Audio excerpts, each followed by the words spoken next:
sebelumnya tahu gak sih perbedaan pinjol ilegal dan legal seperti apa?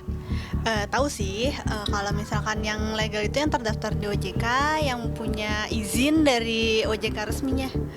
Kalau yang ilegal nggak punya izin dan kadang suka semena-mena gitu. Kalau menurut saya ya, perbedaan pinjol legal dan ilegal itu adalah terdaftar dan berizin atau enggak gitu. Kalau pinjol legal itu terdaftar dan mempunyai izin dari OJK.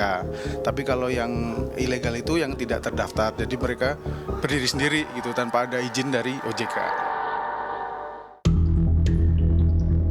Di zaman serba digital seperti saat ini, semuanya terasa begitu mudah.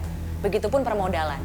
Jika dulu masyarakat sangat sulit mendapatkan pinjaman, kini dengan foto atau selfie dengan KTP saja, pinjaman bisa langsung masuk ke rekening kamu. Fenomena ini rasanya sangat menarik untuk kita bahas. Apakah pinjol ini masih wajar digunakan oleh masyarakat Indonesia? Untuk pemenuhan kebutuhan atau pemenuhan gaya hidup?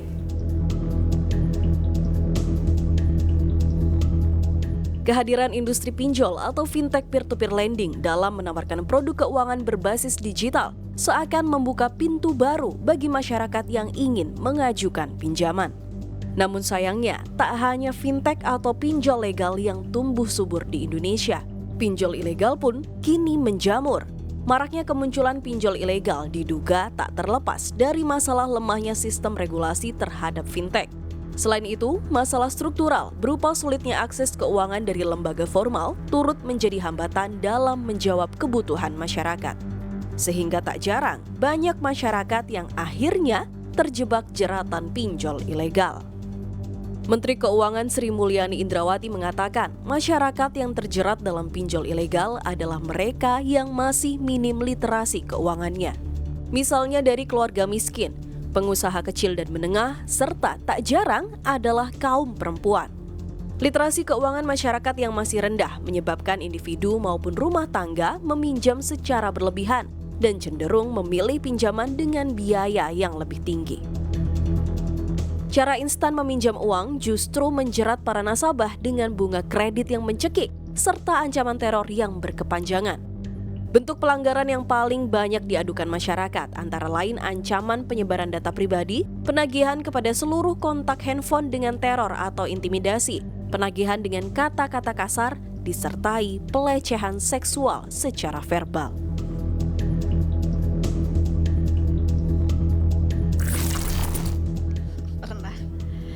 Pernah sangat mengganggu ya, karena kan kadang nelponnya juga berkali-kali, bahkan berpuluh-puluh kali. Terus ketika diangkat kan kita nggak tahu dari siapa gitu. Ketika nanyain orang tersebut kan suruh kita yang disuruh nagih hutangnya, jadi ribet ya gitu. Pernah. Jadi menurut saya itu sangat mengganggu ya, karena kan itu urusan misalnya teman saya sama pinjol itu ya, bukan urusan saya gitu, tapi mereka mengambil semua datanya itu dan mengganggu semua orang yang berhubungan dengan dia gitu. Itu menurut saya sih merupakan tindakan kriminal juga, mungkin ya, bisa dikriminalkan ya.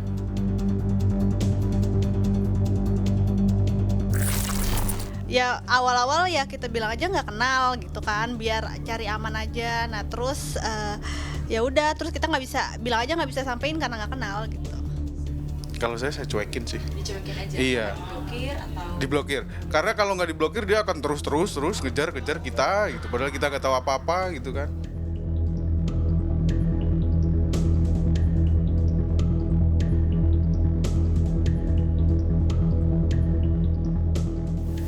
Tak dipungkiri, keberadaan pinjaman online ilegal ini tak terlepas dari hukum demand supply. Terlebih lagi, pandemi COVID-19 itu telah mengguncang seluruh sendi kehidupan manusia, termasuk ekonomi.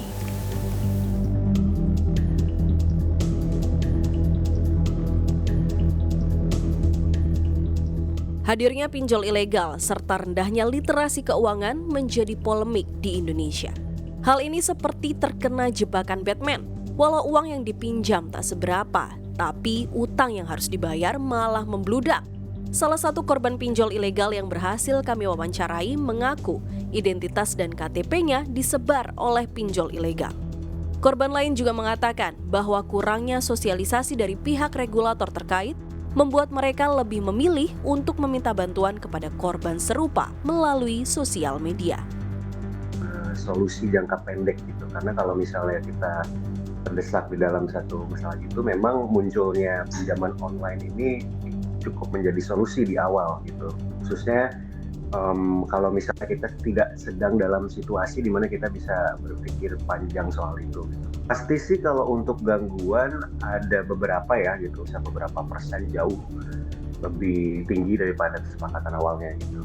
Nah mungkin kalau di luar itu, ini sebenarnya belum teredukasi soal beberapa informasi atau bantuan yang mungkin bisa dilakukan oleh OJK dan juga mungkin beberapa pihak lain gitu.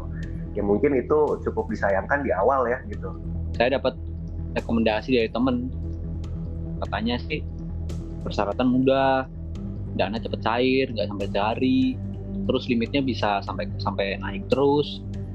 Awalnya saya nggak ada niatan mau pinjem, cuman karena temen ini lagi ngiming-ngimingin, kok saya akhirnya bisa juga nih buat samping-sampingan.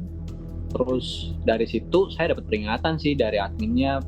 Dia pertama bilang tolong dibayar sebagainya sekali 2 kali sampai saat hingga akhirnya saya diteror, diancam ini itu sampai yang paling parah nih foto KTP saya di-share ke semua kontak saya. Akhirnya itu juga menjatuhkan kredibilitas saya kan, saya dihubungin orang sana sini. Pernah Mbak ya mau lapor ke OJK atau sebelumnya atau yang lain-lainnya, karena saya juga nggak ngerti gitu ada prosedur untuk melaporkan ilegal macam ini.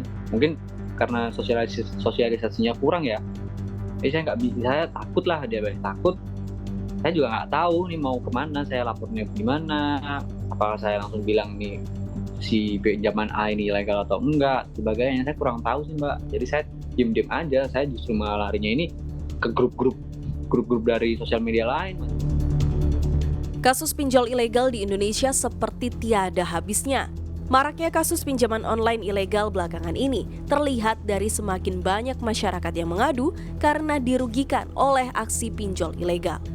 Satgas Waspada Investasi berpesan agar masyarakat berhati-hati dan waspada terkait penawaran pinjaman online. Salah satunya dengan mengetahui pinjol mana yang legal dan yang ilegal.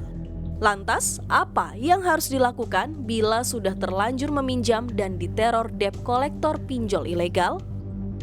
1. Mengumpulkan semua bukti teror dan ancaman serta datang ke kantor polisi terdekat. 2. Mengadukan debt collector dan pinjol ilegal ke situs resmi OJK. 3. Membuat laporan polisi apabila ancaman dan teror dirasa telah melanggar peraturan dan perundang-undangan yang berlaku. 4. Tetap tenang, jangan panik, karena utang pinjol ilegal secara hukum perdata tidak memenuhi syarat sah perjanjian. Yang kedua, kepada mereka yang sudah terlanjur menjadi korban, jangan membayar. Kalau karena tidak membayar, lalu ada yang tidak terima, diteror, lapor ke kantor polisi terdekat. Polisi akan memberikan perlindungan. Hingga akhir tahun 2022, Satgas Waspada Investasi telah menemukan 9 entitas yang melakukan penawaran investasi tanpa izin, 80 pinjaman online ilegal yang berpotensi merugikan masyarakat, serta 9 pegadaian swasta yang beroperasi tanpa izin.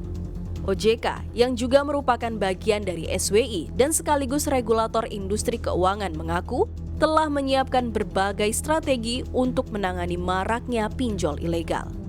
Baik melalui edukasi secara daring dan luring, kampanye nasional secara masif, hingga penguatan sinergi dan aliansi strategis bersama kementerian, lembaga, industri jasa keuangan, universitas, hingga organisasi internasional.